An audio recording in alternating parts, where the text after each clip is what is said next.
সূরা ইখলাসের তাফসীর করতে বসেছে, এই তাফসীর ইখলাস থেকে ইউসুফ জুলাইখার কাহিনীতে চলে গেছে। কথা বুঝেন? এজন্য আমার বক্তব্য নোট করে নিয়ে আসি, দুই চারটা কোরআন হাদিস থেকে আপনার সামনে একটু বলার চেষ্টা করি, আপনি যেন একটু বুঝেন। এতক্ষণ যে প্রায় ঘন্টাখানিক তো হয়ে যাবে না, কোরআন হাদিসের বাইরে কি কথা বলেছি? তো আমি মোহাম্মদ রফিকুল ইসলাম কথা বলবো, কোরআন হাদিসের কথা বলবো, আপনি নিজের কথা বলবেন, এটা কি মেনে নেওয়া যায়? না, কেমনে মেনে নিবেন? আপনি বলেন আমি নিজের কথা বলতাম, কিসসা কাহিনী, বাপ দাদা অমুক বুজুর্গ তুমুক বুজুর্গ এই করেছে ওই করেছে, সাপের কাহিনী, ব্যাঙের কাহিনী, বনবাল্লুকের কাহিনী বলে দিতাম, আপনিও গল্প করতেন আপনার মতো, আমার তো কোনো আসে যাইতো না।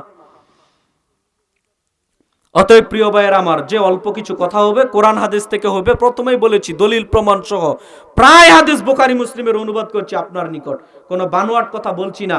সম্মানিত দ্বীনি মুসলিমের, এখন যে হাদিস বললাম এটাও বুখারী মুসলিমের হাদিস।